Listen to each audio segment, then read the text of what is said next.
Hello besties, welcome back to my YouTube channel. So my name is Esther. If you are new to this channel, please don't forget to subscribe before you leave. And if you are returning, thank you so much. I want to give a shout out to Julieta Main Bay. Thank you so much.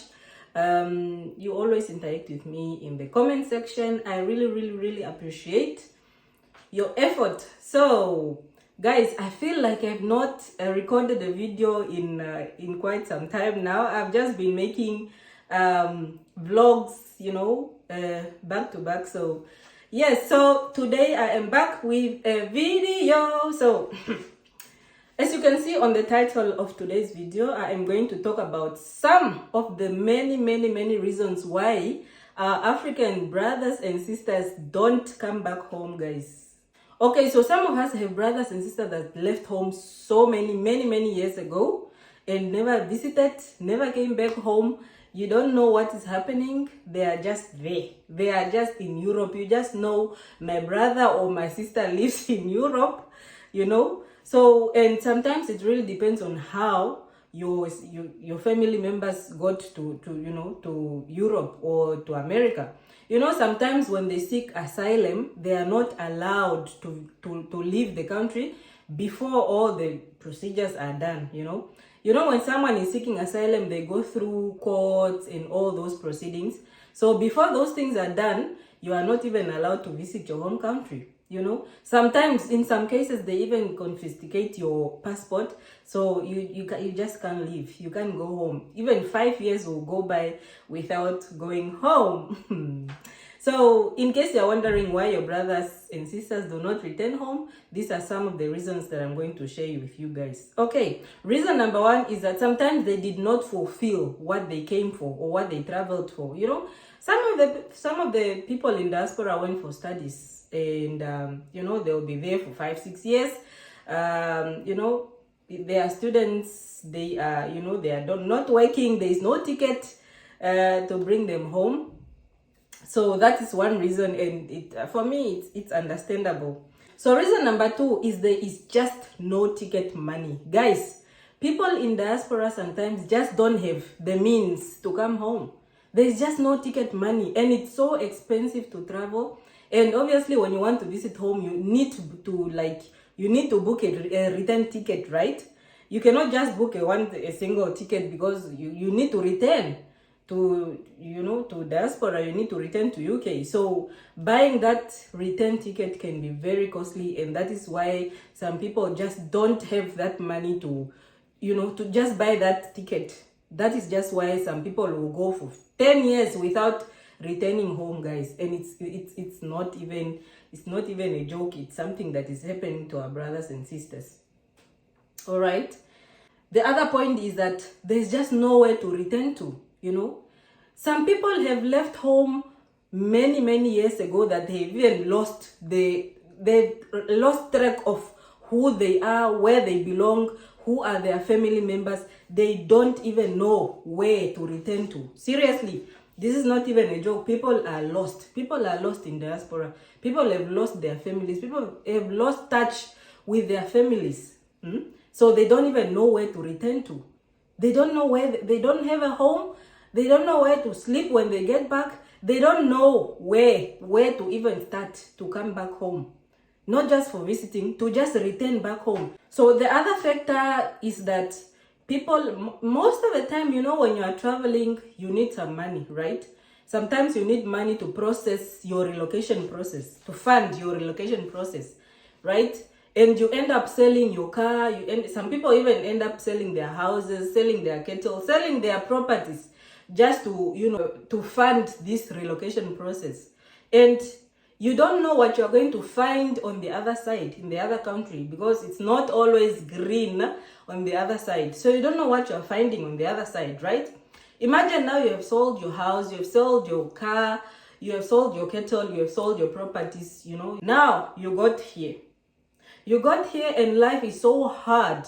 Life will hit you so hard to the point where you just want to return back home. You want to go back home. But when you think that I've sold my house, I've sold my car, I've sold my properties, I've sold my bed, my pot, my everything. And it happens.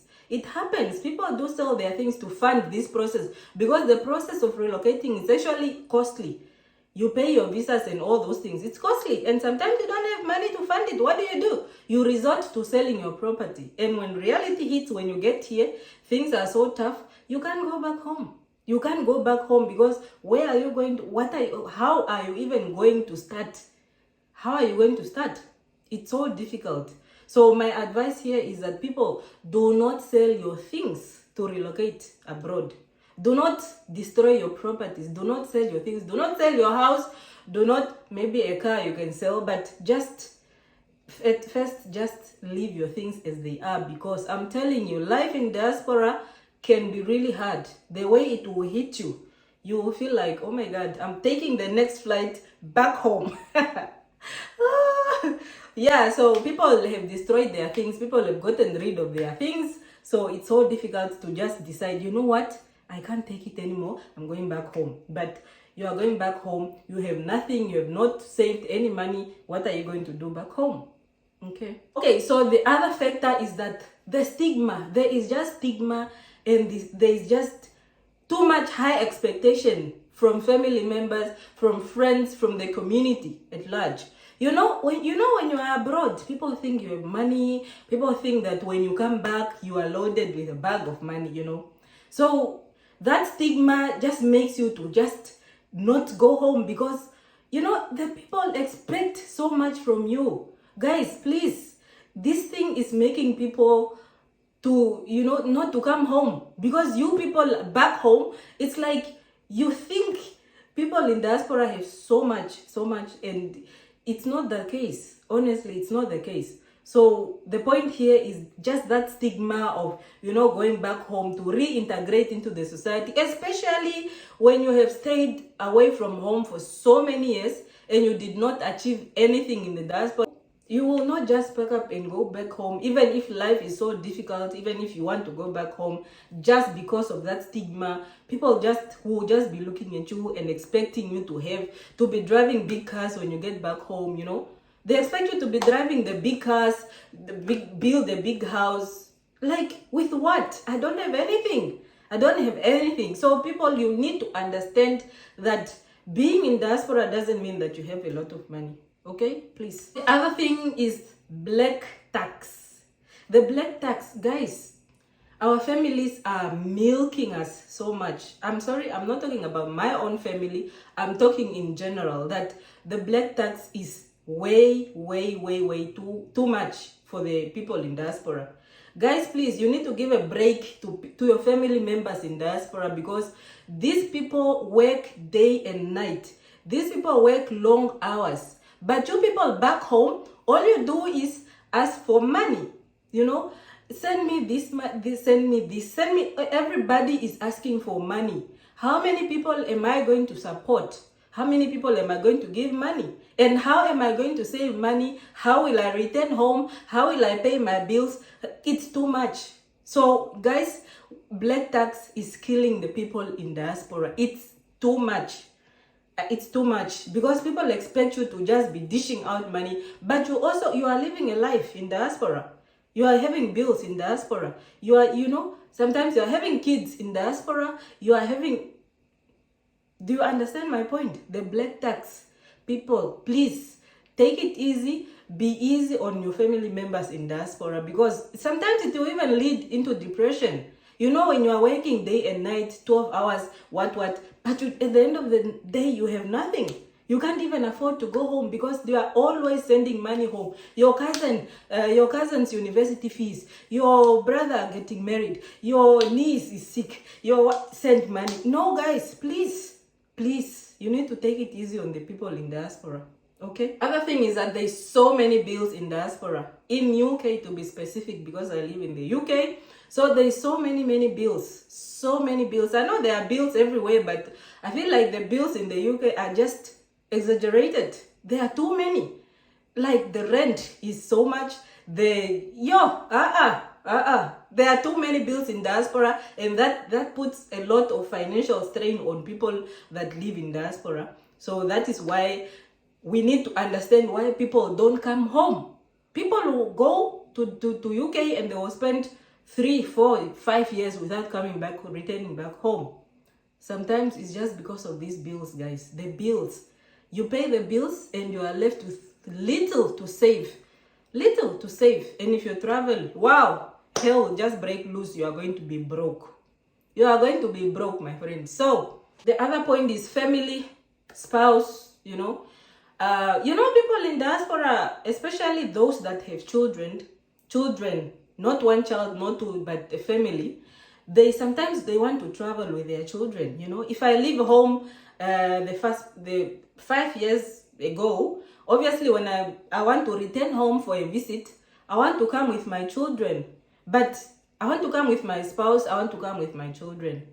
Can you imagine how much money you are going to spend on the flights? How much? And and coming back home also, people expect you to bring this and that. Bring me some t-shirt, bring me a handbag, bring me shoes and all that. So yeah, time. People in diaspora are so busy, guys. Their time is so limited. They have little to no time for themselves. In diaspora, you need to work hard.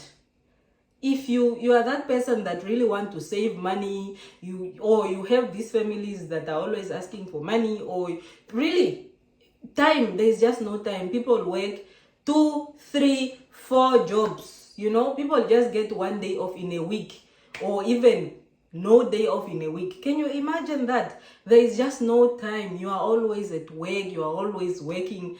There is just no time. You don't even have time to rest. Talk about time to travel. Well, you can apply for leave and get leave from work, but sometimes you feel like that leave from work, you just want to sleep. You just want to rest when you get that leave from work. Because if you travel, I'm telling you, when you come back home, you are so tired.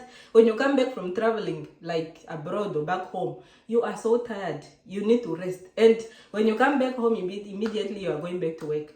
So there's just no time, guys. There's no time. So instead of people coming back home to visit, they tend to just send money. It's more cheaper to send money home than to go visit family. Point number 10 is that people back home are so uncooperative. Like, people don't cooperate, in the sense that you want to assist them to do something or to better their lives, but all they do is just scam you.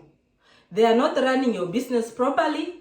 They are just ruining everything. They are lying to you. They are coming up with false problems or false issues. They are just scamming you left, right, and center.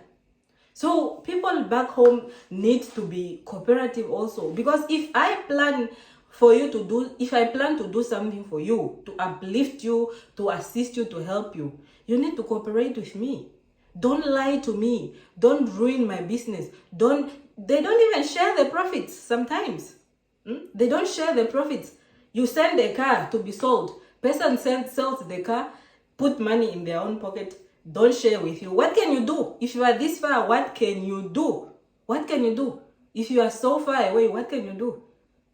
A person will just tell you, the car got bumped, we need to fix it, blah, blah, blah, what. Those are just examples. I'm telling you that people back home need to start being cooperative to support their family members in diaspora. It's not easy to be in diaspora, guys. People are working so hard, like I mentioned before. People are having 2, 3 jobs to be able to support their families back home, to be able to sell, to save something, to be able to travel and go visit home.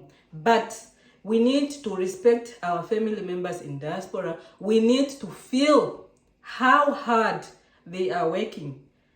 With that said, I've come to the end of today's video, guys. Please, please, please, please hit that subscribe button and turn on your notification bell so that every time I upload a new video, you are the first to watch that video. Thank you so much. I appreciate your support. See you in the next video. It is a bye for now.